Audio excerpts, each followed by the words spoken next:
Searching for a longer day. اسمع People feeling like the light has just come. We must never stop the way. Yeah. Birds chirping and I hear my name. Grasping into life. Life is happy but it's so tame. We must merely make a start. Savannah, I'm coming home. Savannah, we'll never be alone. Savannah, the beauty of the world. Savannah, let's all take a ride. Savannah.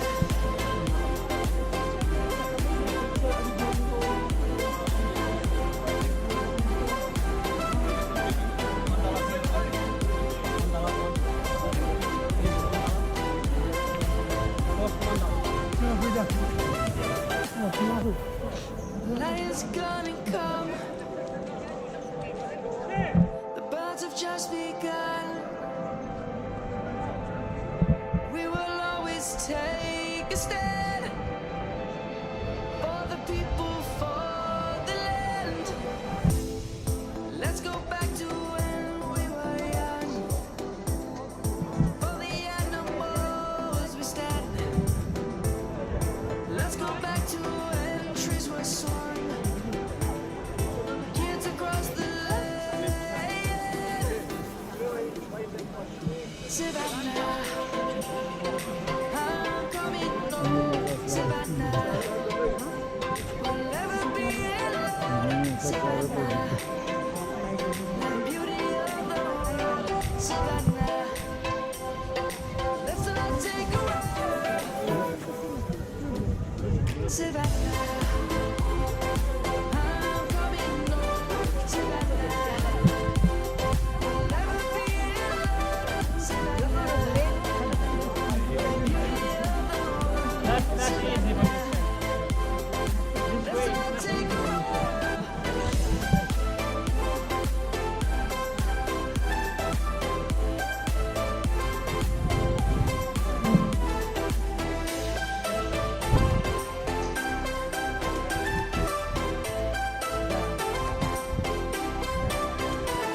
Savannah, I'm coming home. Savannah, we'll never be alone. Savannah.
Ha? Nangihi.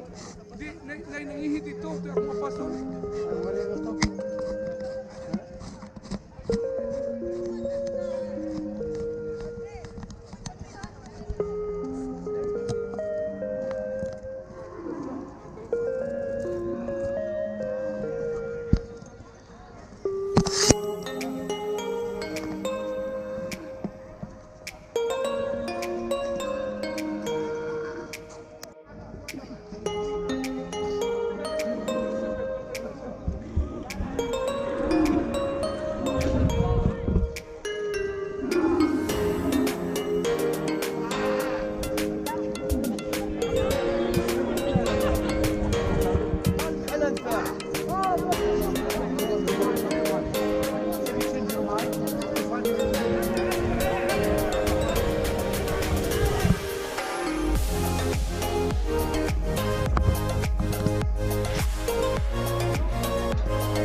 버스장 더 재미나니까.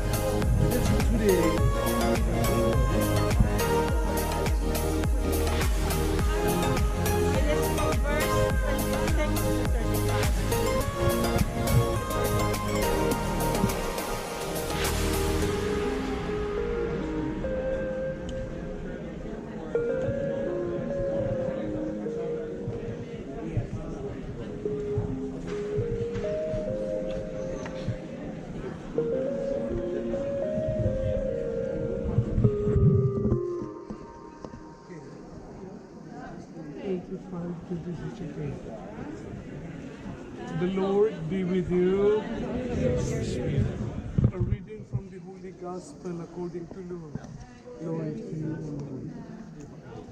In the 6th month, God sent the angel Gabriel to Nazareth, to a town in Galilee, to a virgin named Joseph, a descendant of David. The virgin's name was Mary. The angel went to her and said, "Greetings, you who are highly favored. The Lord is with you." Mary was greatly troubled at his words and wondered what kind of greeting this might be. So we are right now at the Church of the Annunciation. Our Blessed Mother used to live in a cave. And so when the angel Gabriel came to her and announced to her that she would be pregnant with a child, it was in a cave. And so in this particular church, down below, is the cave where our Blessed Mother used to live. Now here we see, first of all, the name of the church is the Church of the Annunciation. And this was, it took them actually 9 years to build this church, from 1960 to 69. And the money that was used for the building of this church came from Catholics from all around the world. Angelus Domini Nuntiavit Maria, the angel of the Lord, declared unto Mary, Verbum caro pactum est et habitabit in nobis, and the Word became flesh flesh and dwelt among us. And who is the Word? Jesus. Jesus is the Word. And how does Jesus become flesh to us? How does he become more real to us? It's through the Eucharist and also through the Word of God. The more you read the Bible, the more you get to know Jesus. And so we have the Gospel writers. We have Matthew. Every Gospel writer has a symbol. Now, Matthew has the symbol of the face of a man. Can you see the face of the man right in front of Matthew? Why? Because Matthew starts with the genealogy of Jesus, the ancestry. Marcus, we have the lion. Why? Because the Gospel of Mark starts with the temptation of Jesus in the wilderness.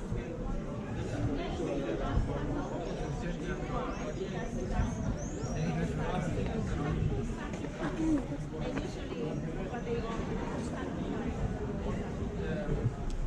And the last one is John, which is an eagle. Why an eagle? Because the Gospel of John starts this way. In the beginning was the Word, and the Word was with God, and the Word was God. It's like soaring up like an eagle. Next, you see in two hands. One hand of the robe, and the other hand is like the eagle. One hand is the hand of Jesus, and the other one is the hand of Saint Francis of Assisi. That's the stigmata. That's the Saint Francis of Assisi experienced the same wounds as Jesus. Then we have the Jerusalem cross. It's one big cross with 4 crosses on the side, meaning it represents the 5 wounds of Jesus. The 5 wounds of Jesus. Jesus was actually pierced on the side with the main cross, his hands and his feet. And also the Word of God. Go forth. Zion, Jerusalem, main cross, the 4 corners of the earth. This one is ready.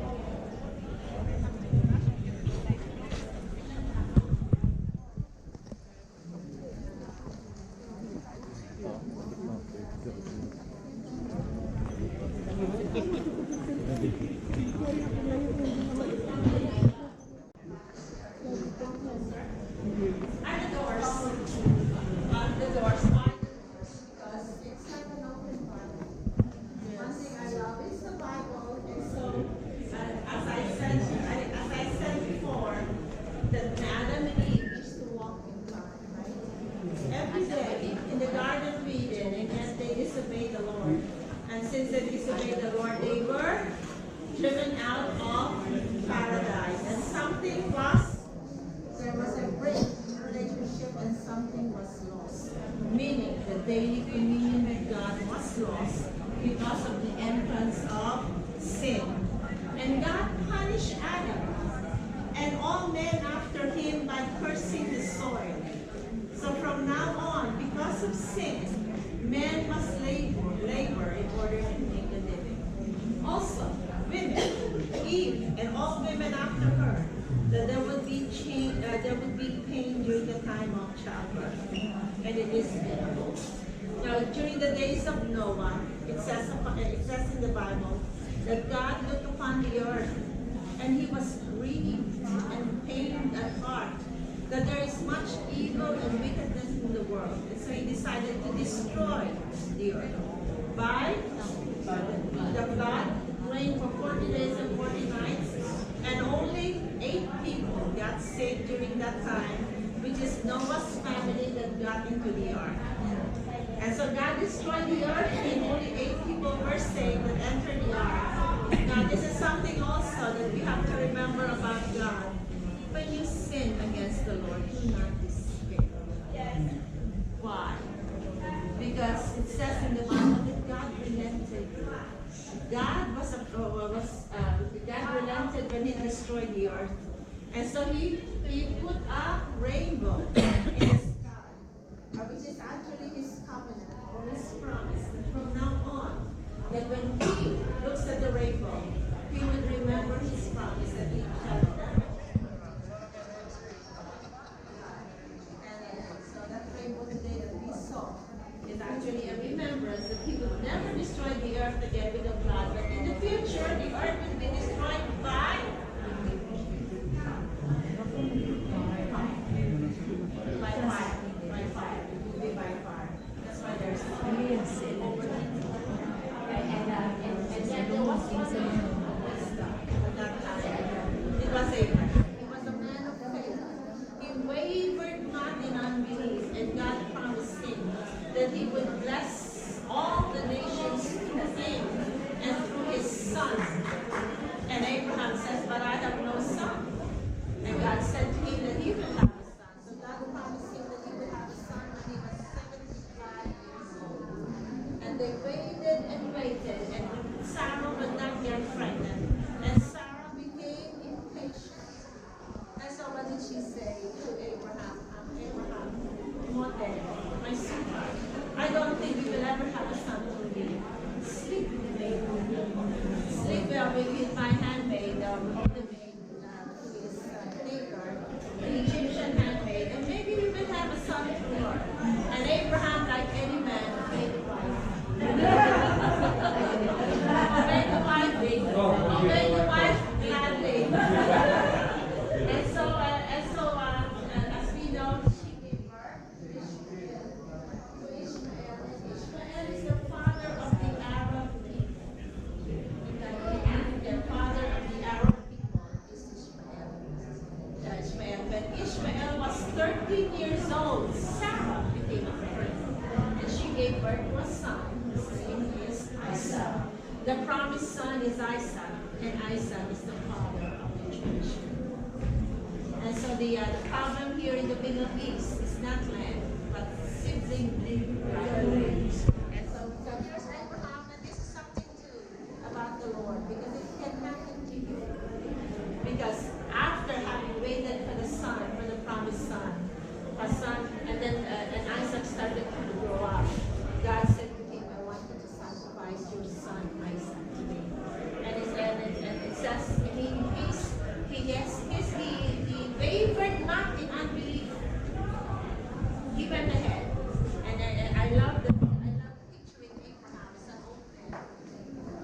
And then going up that mountain in Mount Moriah that we will see when we get to Jerusalem. And then Isaac also being there. And Isaac looking at his father and says, where's the sacrifice? And here's Isaac is actually carrying the wood that will be used for the sacrifice. And a very simple sacrifice. And then imagine Abraham, the man of faith, looking at his son, the need, my son, God will provide. And so he did not even hesitate when he was about to kill his son. Then an angel came and stopped because God was pleased by his obedience. And sure enough, that there was a ram that was caught in the bush, as that said, a lamb. And then so this lamb was the one that was sacrificed instead of Isaac. This lamb is prophetic. It's pointing out to the day when God Himself, God sent His one and only begotten Son. For God so loved the world that He gave His Son, that though the whosoever believeth in Him should not perish, but have everlasting life. So Jesus was born in Bethlehem. The three kings, the circumcision of Jesus on the 8th day, right there as a baby, the flight to Egypt, the massacre of the children of Bethlehem, and then after they were in Egypt for some time, then the angel of the Lord said to Joseph, you can go back now to Judea. When they came back to Judea, Herod the Great was already dead. But then the son of Herod the Great was worse than Herod the Great, and so they decided to live in Nazareth. And here in Nazareth, Jesus grew under the headship of his earthly father, Joseph.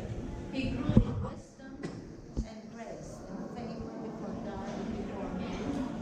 And then when he was 12 years old, he was discussing about the scripture with the teachers of the law in Jerusalem. When he was 30 years old, he was baptized. And right after his baptism, the power of God was exhibited through him. He performed a lot of miracles. And and one of them is the healing of the paralytic man that was lowered through the roof, remember, by his 4 friends.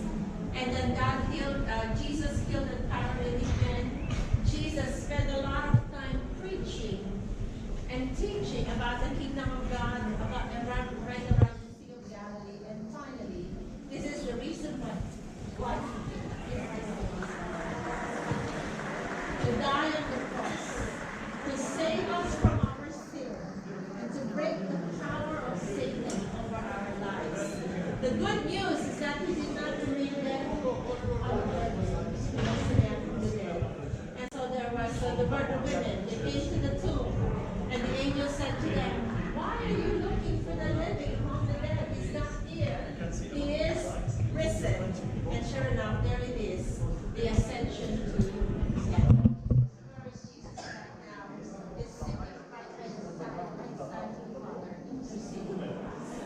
I love this. This is our story. Why? Because when we were born into this world, all of us were born in a problem. The sin problem. The sin problem that separates us from God. And yet there is only one antidote to sin. Only one. The only antidote to sin is Jesus. The more we have Jesus, the less. The more we have Him, the more reconciled we are. Read now again.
Ini sudah buyut.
This would have been the location where they used to live.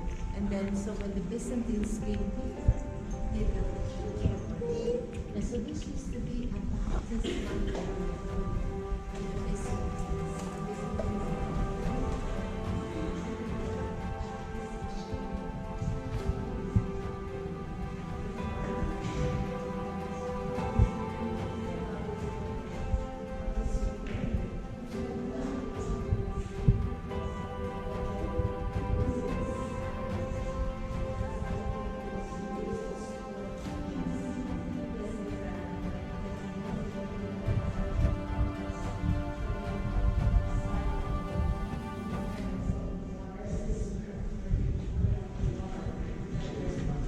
Silent.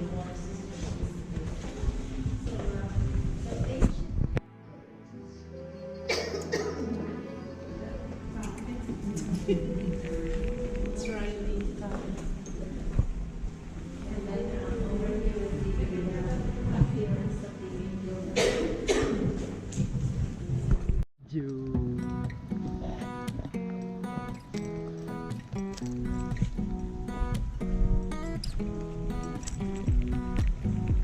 We're going on a trip on a private rocket ship, going to the sky in a little Einstein.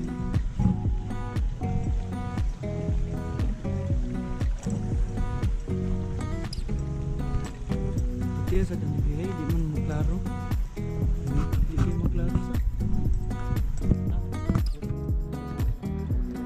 Ha?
Israel, Ahab is his name, fell in love with a Lebanese woman whose name is Jezebel. And so he married Jezebel, and Jezebel brought with her the pagan worship of Baal. Now, who is Baal? Baal is the king of fertility, the god of fertility, and the god of agriculture. Since most of the people of Israel were farmers, they started turning away from God and turning to Baal as the one that would send enough rain so that they would have a good harvest. And so, the people of Israel turned away from God and turned to Baal and started worshiping Baal. Baal, send down the rain so that we would have a good harvest. And so while the people of Israel were worshiping Baal, what did God do? He closed the heavens. So there was no rain for 3.5 years. So during those days, there was no rain for 3.5 years as the people of Israel were worshiping Baal and looking to Baal as the one that would send the rain. And there was a prophet at that time whose name is Elijah. And Elijah had such a passion and zeal for God.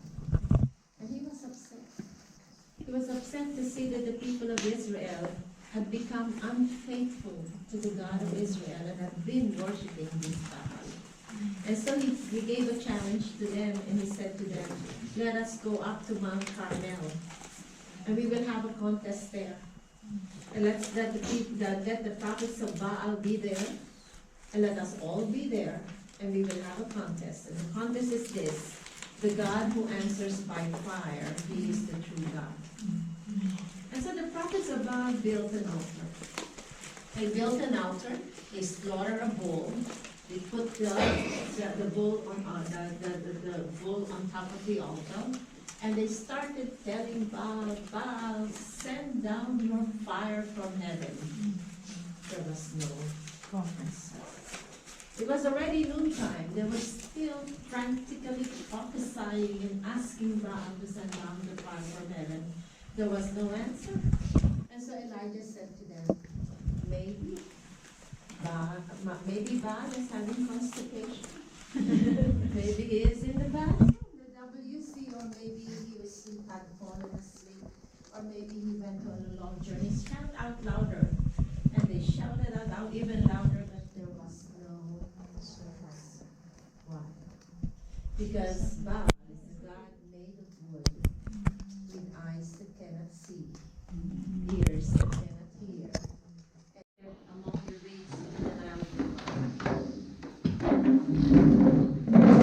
and guess who found, and by the way, the name Moses means thrown out. He was thrown out of the water because the daughter of the Pharaoh was the one who found him. And so she kind of like adopted Moses. And so Moses was a Hebrew boy, and yet he grew up in the palace of the Egyptian Pharaoh. And so he grew up with all the riches and treasures of Egypt, but he knew that he's not an Egyptian, that he is a Hebrew. And so one day he knew that the slaves were Hebrews, and so he went to visit them. And when he visited them, there was a fight going on between an Egyptian and a Hebrew slave. And Moses had a problem. What is his problem? He had a problem with temper. And so what did he do? He killed the Egyptian man. And then the next day, he visited them again, the Hebrew slaves, and he saw two Hebrew men having an argument with each other. And so he tried to stop them in their argument. And then one of the Hebrew men says, are you becoming a judge between us now? When I saw you kill that Egyptian, I will let the Pharaoh know what you did. And so he was reported to the Pharaoh, and so Moses fled from Egypt. He left Egypt and he went to Midian. And in Midian, which is in the desert. And so from the palace of the Pharaoh, he ended up being in the lowest job possible, which is a shepherd in Midian. So from being the Pharaoh's adopted son, he became a shepherd, the lowest class. And so he was a shepherd in Midian. And while he was taking care of the sheep and goats in the desert, God appeared to him. As for the Lord appeared to him in a burning bush and said to him, Moses, take off your shoes because you are standing on holy ground. And then it said to him, Moses, I want you to go back to Egypt. I want you to go back to Egypt, and I want you to tell the Pharaoh, set my people free. Because the slaves, the Hebrew slaves of Egypt, have cried out to me, and I have come to answer their prayer, and I'm sending you to go back to Egypt to tell the Pharaoh, set my people free. And do you know what Moses said? But Lord, cannot speak. Can't you see? Do you know he used to stutter? He was a man of slow speech. He could not speak well. He could not speak well, and yet God chose him. And Moses obeyed. And so he went, and he was used by God to free the children of Israel out of Egypt. So they crossed the Red Sea, and they were heading to the Promised Land, which is here, the land of Canaan. But then they're supposed to reach the Promised Land within 40 days. But they wandered in the desert 40 years. Instead of only straight 40 days, they wandered in the desert for 40 years. Why? Because they were constantly murmuring, complaining against God. They still had Egypt in their heart. Even though the Lord had delivered them from Egypt already, they still had slavery inside of them. And so they murmured against God. And so the Lord allowed them to wander in the desert for 40 years. Now this is really something for us, because the stories in the Bible are not just stories. Because we learn from them. That if we murmur against God, the blessings that God has for us now has to wait until we learn to be thankful. Now, but the antidote to murmuring is remembering. That is the antidote to murmuring, is remembering. If the children of Israel only remember what God did for them, that they crossed the Red Sea on dry ground, that God delivered them from slavery. If they only remembered what God has done for them, then they would not murmur against Him. So remembering is the antidote to murmuring. And the more we remember, the more we are grateful. The more we are grateful, the blessing God has for us, we receive it now, rather than waiting until we learn to be grateful to Him. And so they wandered for 40 years, and then as we know, Moses went up the Mount Sinai. And we see here Moses, you can see the face of Moses. It says in the Bible that Moses is the meekest man on earth that met God face to face. He met God face to face, and yet he did not die. And so the glory of God came upon him. He did not have a transfiguration, but he had a transformation. So in the presence of God, the glory of God was upon him, and God wrote the 10 Commandments, right, in 2 tablets of stone with his own fingers. And then when Moses came down from Mount Sinai, he saw the children of Israel worshiping a golden calf. And so Moses again had this thing, had a bad temper.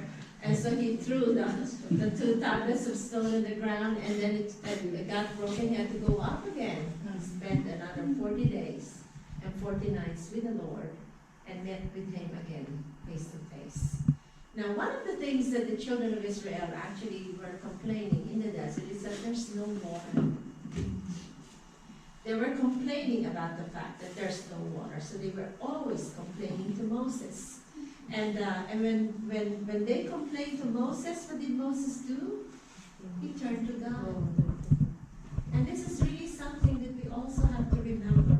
When we hear people telling us their problems, we turn to God. Pray for them. We always turn to God and pray for them. And so that's what Moses do. And that's what Moses did. Okay. And he turned to God, and so God gave him the solution. God told him, you are to strike the rock with your staff. Strike the rock, and the water would come out, and the water came out. And the water came out. And then again, the people, the children of Israel forgot again what God can do. And so they complained again to Moses the second time. And so what did Moses do? He turned to God again. And God said to him, speak to the rock. And the water would come out. But then when Moses came, when Moses faced the people, they were all busy complaining. He got upset with them. So instead of speaking to the rock, what did he do? He hit the rock. Sa inis niya. He hit the rock twice. The water still came out, but he was not allowed to enter the promised land.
There was a wedding here in Cana in Galilee, and the mother of Jesus was here.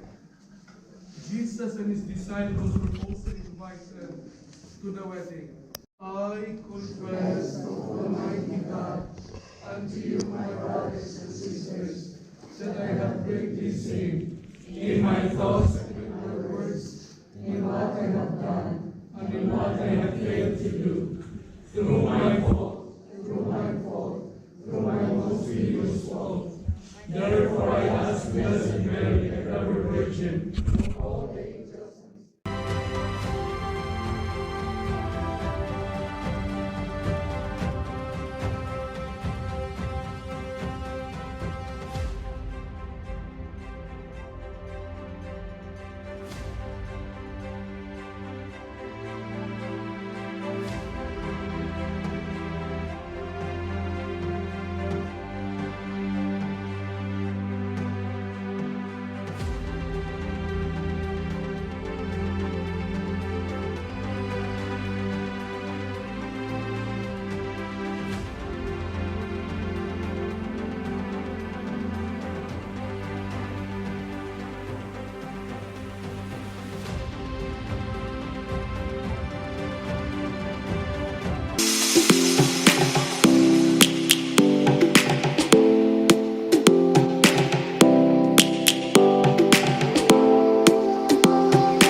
Lions roaring in the morning sun, searching for a longer day.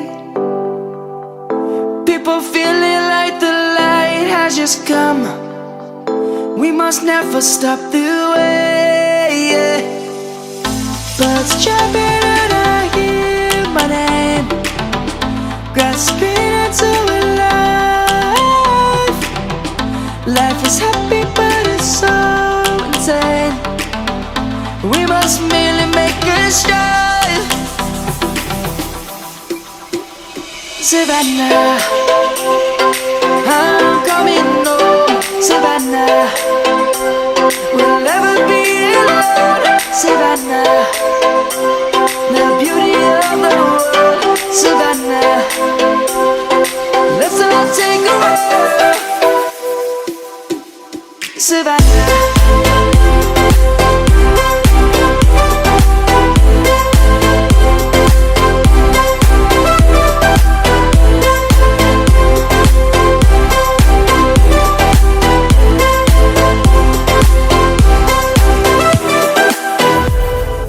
Lion's gonna come.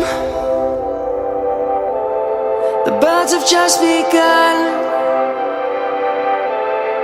We will always take a stand for the people, for the land. Let's go back to when we were young. For the animals we stand. Let's go back to when trees were swung. Kids across the land. Savannah, I'm coming home. Savannah, we'll never be alone. Savannah, the beauty of the world. Savannah, let's all take a walk. Savannah, I'm coming home. Savannah, we'll never be alone. Savannah, the beauty of the world. Savannah, let's all take a walk.